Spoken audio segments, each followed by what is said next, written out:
విద్యా వైద్యం అనేది చాలా దారుణమైనటువంటి పరిస్థితులు. ఏ దేశానికైనా ఏ దేశమైనా బాగుపడాలంటే విద్యా వ్యవస్థ అధునాతనంగా ఉండాలి, అందరికీ అందుబాటులో ఉండాలి. వైద్యం స్టెబిలిటీ కోసం అని సమాజం స్థిరంగా ఉండాలంటే వైద్య వ్యవస్థ చాలా బలంగా ఉండాలి. మన దేశం లోపల ఈ రెండు వ్యవస్థలు కూడా చాలా బలహీనంగా ఉన్నాయి. బలహీనంగా అంటే పెద్ద పెద్ద అవి కార్పొరేట్ హాస్పిటల్స్ కార్పొరేట్ స్కూల్స్ కాదు.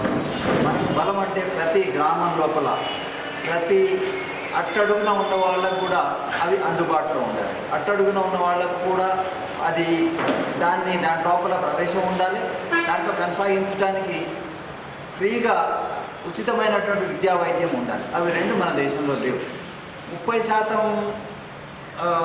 విద్యా వైద్య అవసరాలను మాత్రమే ప్రభుత్వ వ్యవస్థలో ఉన్నటువంటి విద్యా సంస్థలు వైద్య సంస్థలు తీరుస్తున్నాయి.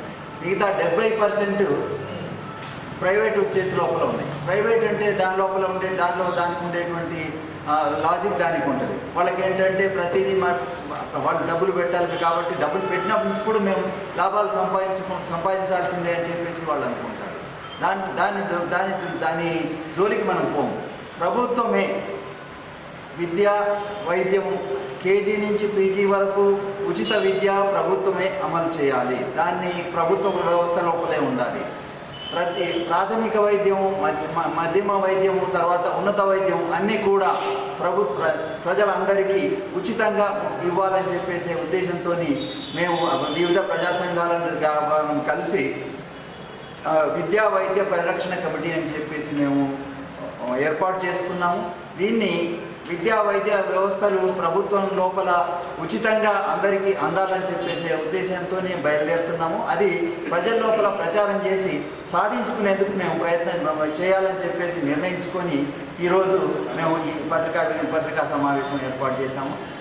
మీ ద్వారా మా ప్రజా సంఘాలు అన్నీ కలిసి ప్రజలకు వెళ్ళి ఇది విద్యా వైద్యం అనేది ప్రజల ప్రాథమిక హక్కు, అందరికీ ఉచితంగా విద్యా వైద్యం అందాలి అనే నినాదాన్ని తీసుకెళ్లాలని చెప్పేసి మేము ఈ ప్రజా సంఘాలు ఇక్కడ చేరినటువంటి ప్రజా సంఘాల తరఫున నేను విజ్ఞప్తి చేస్తున్నాను.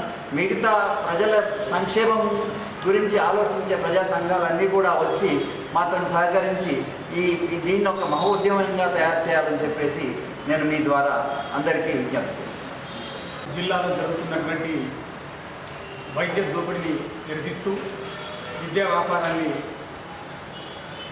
ఇక్కడ ప్రస్తావిస్తూ ఏర్పాటు చేసినటువంటి విద్యా వైద్య పరిరక్షణ కమిటీ ఈరోజు ఒక ముందడుగు వేసింది.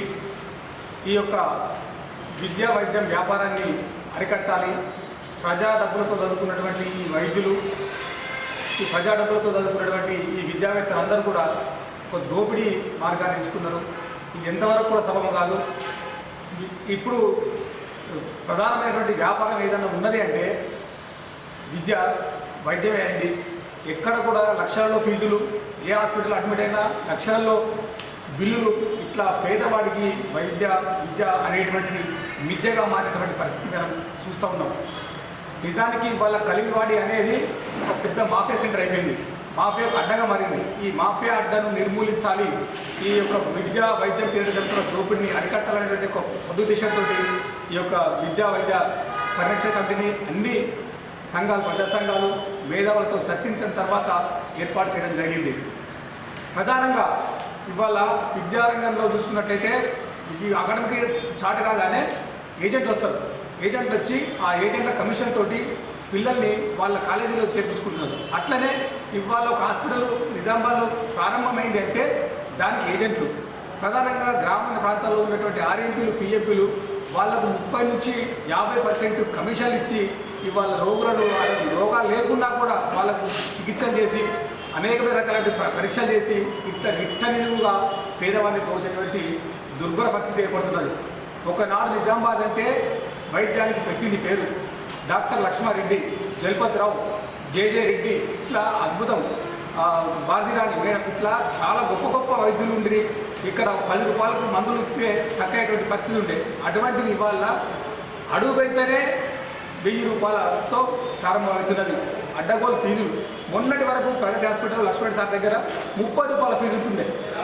అటువంటిది ఇవాళ నిజామాబాద్ అనేటువంటిది ఒక మెడికల్ మాఫియా తయారైంది. జనరిక్ మందులు వాడుకుంటూ దోచుకుంటున్నారు. ఇవాళ ప్రజల యొక్క ఆరోగ్యాన్ని అవసరాన్ని ఆసరాగా చేసుకునేటువంటి ఈ మాఫియా యొక్క ఆగడాల్ని, ఈ దోపిడీని నియంత్రించడానికి ప్రజలందరూ కూడా కలిసి రావాలి, మేధావులు కలిసి రావాలి, ఈ సూచనలు చేయాలి.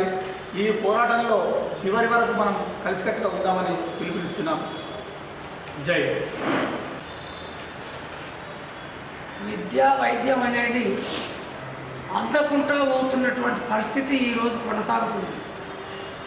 లొటపెట్ట పెదవులకు నక్కాశపడ్డట్లు అయిపోతున్నది ఈరోజు ప్రజల పరిస్థితి. దీనికి అంతటికి కారణం మనల్ని పరిపాలిస్తున్నటువంటి పాలకులే. ఒకనాడు ఏ నాయకుడికైనా ఏదైనా రోగం వస్తే ఉస్మానియా హాస్పిటల్కి పోతుంది, లేదా గాంధీ హాస్పిటల్కి పోతుంది. ఈరోజు ఉస్మానియా హాస్పిటల్ అన్నా, గాంధీ హాస్పిటల్ అన్నా ఏ నాయకుడు కూడా వెళ్ళలేనటువంటి పరిస్థితి కొనసాగుతుంది. అంటే ప్రైవేట్ వైద్యశాలలు పుట్టగొడుగులాగా పుట్టుకొస్తున్నాయి. అందులో వీళ్ళే పెట్టుబడులు పెడుతూ దోచుకోవటానికి, ప్రజల్ని నిట్టని ముంచటానికి అందులో పార్ట్నర్షిప్లుగా ఉంటూ వాళ్ళే వైద్యశాలలను ఏర్పాటు చేస్తున్నారు. విద్యారంగాన్ని, వైద్య రంగాన్ని సర్వనాశనం చేస్తున్నటువంటి పరిస్థితి మనం చూస్తున్నాం.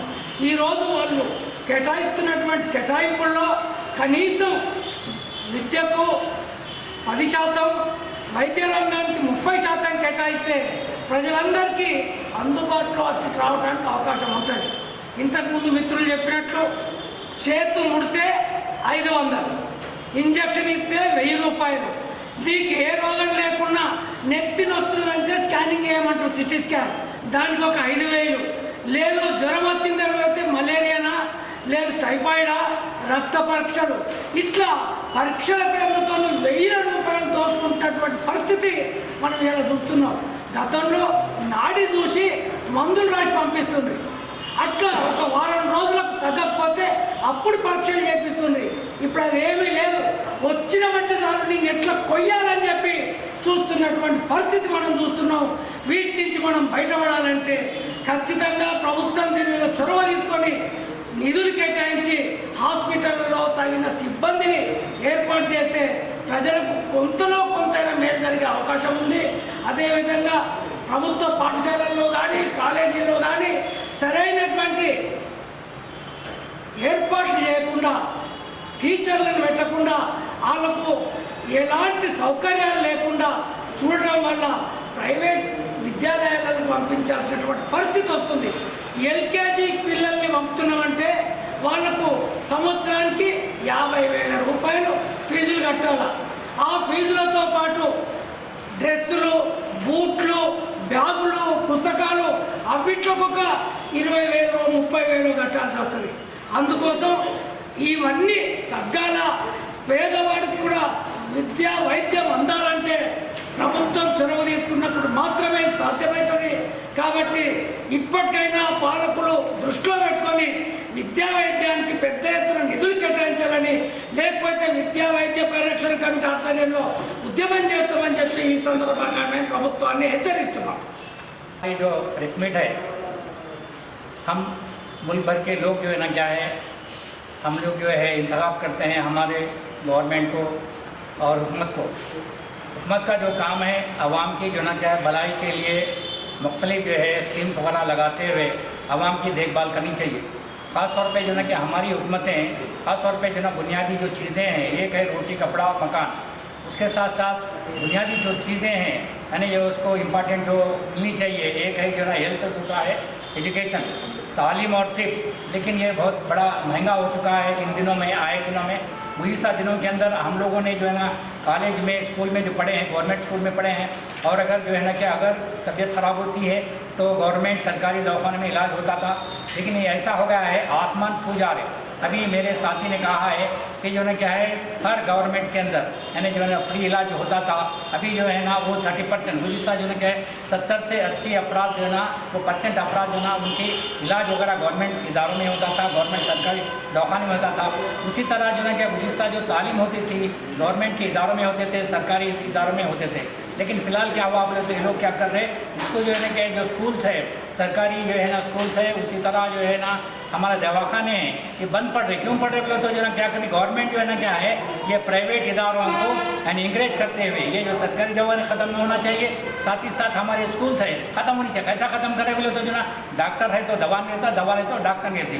और स्कूलों के अंदर जो बुनियादी सहूलतें होनी चाहिए वहाँ पर जो बच्चों के टीचर्स नहीं है, इंफ्रास्ट्रक्चर नहीं है, उससे क्या करें बोले तो बच्चे जो ना क्या है गवर्नमेंट जाने के बजाय यानी प्राइवेट को जो है तरजीह दे रहे। लिहाजा हम लोग ये डिमांड कर रहे आज के मौके पर ये जो है कि कमेटी बनाकर तालीम और तिब की कमेटी की जानिब से पूरे तेलंगाना के अंदर साथ ही साथ ज़िले के अंदर कमेटी बना के एक जो है ना लोगों के अंदर जागृति पैदा करके ये जो है ना कम अज़ कम जो है ना क्या है 60 से 70 अफराद की जो है ना इलाज होनी चाहिए मुफ्त में।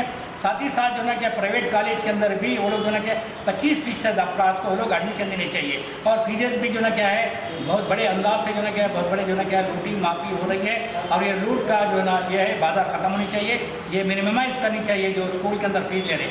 ये हमारी डिमांड है और आवाम को जो है हम जागरूक कर रहे, ये जो है ना डिस्ट्रिक्ट के सतह पे अवेयरनेस प्रोग्राम भी चलाने का हमारा इरादा है। హలో మిత్రులారా, ఈరోజు విద్యా వైద్య పరిరక్షణ కమిటీ ఆధ్వర్యంలో నేటి ప్రెస్ సమావేశానికి వచ్చినటువంటి మిత్రులందరికీ కూడా ముందుగా నమస్కారాలు తెలియజేస్తూ, ఈరోజు అనేక సమస్యలు ప్రజలకు ఉన్నప్పటికీ కూడా ప్రభుత్వాల ముందు మేము చెప్పదలుచుకుంది విద్యా వైద్యం అనేది ఒక ప్రాథమిక బాధ్యత నుంచి ఈ ప్రభుత్వాలు తప్పుకున్నాయి కాబట్టి 1991 తర్వాత పెద్ద ఎత్తున ఈ రంగంలోకి వ్యాపార రంగాలు పెద్ద ఎత్తున కార్పొరేట్ రంగాలు రావటం వల్ల ప్రైమరీగా అందించాల్సినటువంటి బాధ్యత నుంచి ప్రభుత్వాలు తప్పుకోవటం వల్ల ప్రజలు విద్యకు వైద్యానికి నాణ్యమైనటువంటి విద్యా వైద్యానికి దూరమైపోయారు. ప్రభుత్వ పాఠశాలలు కానీ ప్రభుత్వ హాస్పిటల్ కానీ చూడడానికి ఉన్నాయి తప్ప అక్కడ ఏ సౌకర్యాలు లేవనేటటువంటి విషయం కూడా మనకు కనబడుతుంది.